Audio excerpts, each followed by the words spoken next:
My children chose their mother's affair partner over me and abandoned me for years. So when they came back crawling for my money, I taught them a lesson they'll never forget 8 years ago. I 56M at the time, now 58, discovered that my wife of decades, Marie 52F, had been having a year-long affair with an old college friend of hers. I walked in on them. That was the final blow to an already crumbling marriage. For years, she had been resentful that my salary as a high school baseball coach wasn't enough for the lifestyle she wanted. The fights were constant, bitter, and exhausting. The moment I confirmed the betrayal, I packed my bags, moved out, and filed for divorce the next week. Our 2 kids, Gavin and Hannah, were already adults living on their own, so there was nothing left holding me to that house. What I never saw coming was that the divorce wouldn't just end my marriage, it would also destroy my relationship with my children. For reasons I still struggle to fully grasp, they took their mother's side completely. They begged me to go easy on her in the settlement because she had been a stay-at-home mom for so long and must have felt bored and trapped. They acted like her cheating was somehow understandable, while completely ignoring that I was struggling with the exact same financial and emotional pressures. Yet I never once stepped out on her. After every argument, I was the one who tried to fix things, who brought flowers, who apologized even when I wasn't the one in the wrong. None of that seemed to matter to them. When I refused to roll over and forgive the betrayal, they turned on me too. They accused me of being cruel and vindictive. Within months, they had frozen me out entirely. 2 months after the divorce was final, Marie married her affair partner. My kids welcomed him with open arms, posted happy family photos, and acted like he had always been part of the family. I, on the other hand, was erased.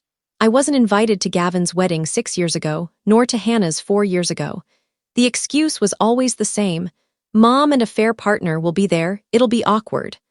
I missed every milestone, every birthday, every holiday. For nearly 8 years, radio silence. During that time, I rebuilt my life from scratch. A couple of coaching buddies and I started a private training facility as a retirement side project. We never expected it to blow up the way it did, but through hard work and word of mouth, it became hugely successful.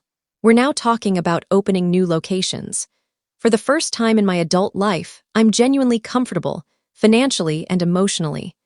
Then, out of nowhere earlier this year, Gavin and Hannah suddenly wanted back in my life. Texts, calls, "We miss you, Dad. Let's put the past behind us." At first I was overjoyed. I thought they had finally grown up and realized what they'd thrown away. I let my guard down. Then they came to visit, gushed about how proud they were of the business, talked about wanting me to spend time with my grandkids, 3 of them I had never even met, and casually mentioned they could really use some help financially because things were tight. That's when it clicked. They weren't here for me. They were here because their stepfather's furniture company, where both of them had cushy upper management jobs ever since Mom married him, was tanking. He wanted to sell while there was still a buyer. My kids, now minority shareholders, were about to lose their golden tickets and were panicking. All those years of choosing him over me suddenly made horrible sense. They had traded their father for job security and a fat paycheck. I told them I'd think about it, waited until they left, and blocked them everywhere. A few days later, they showed up at my house unannounced, demanding to be let in. I confronted them with everything I had learned from relatives. I called them exactly what they were: sellouts who had abandoned their own father the moment a richer man walked in. They screamed that I was bitter, paranoid, and listening to gossip. They swore they only wanted to fix our family and that any money was for the kids. I didn't believe a word. I stayed no contact. Then they escalated. They showed up at my training facility, with my grandkids in tow, interrupting a session and refusing to wait in the lobby like any normal person. I had security escort them to my office and finished my session on my own time. When I finally walked in 30 minutes later, they lectured me about respect and family while the kids fidgeted and whined. They tried the emotional blackmail route hard. "Look, your grandchildren are right here. Don't you want to know them?" I looked at those beautiful little faces I'd never been allowed to meet and felt my heart crack, but I held the line. I told them using innocent children as bargaining chips was low, even for them.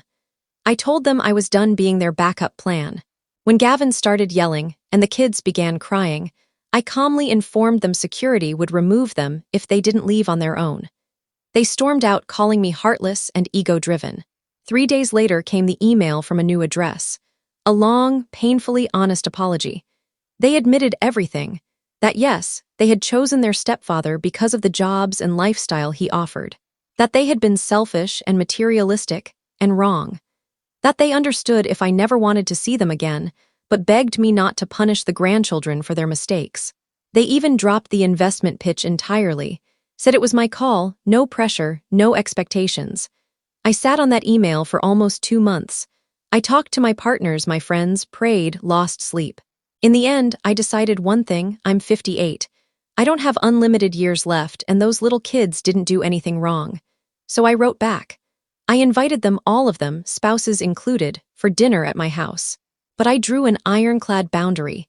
I will never invest in their new business. If money is any part of why they're here, they can stay away. If they truly want their children to know their grandfather, the door is open. Nothing more, nothing less. They accepted immediately. No pushback, no guilt trips. They came over last night. The grandkids were shy at first, then ran around my backyard like they'd always belonged there. Their spouses were kind and respectful. Gavin and Hannah apologized again, face to face this time, eyes wet, and we all agreed to take things one slow step at a time. I don't trust my children yet. Maybe I never fully will. The scars are deep, and 8 years of deliberate abandonment don't heal overnight. But those little kids laughing in my living room, that felt like oxygen after years of holding my breath. So yes, they came back when they needed something. But this time, I'm the one setting the terms. I'm not a doormat anymore. I'm a grandfather who finally gets to hold his grandchildren, and if my kids want to earn their way back into my life, they'll have to do it the hard way. With consistency, humility, and zero expectations of my wallet.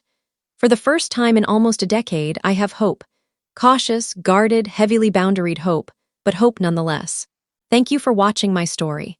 If you enjoyed it, please subscribe and press the bell icon. Stay tuned for more real-life stories, get more experiences.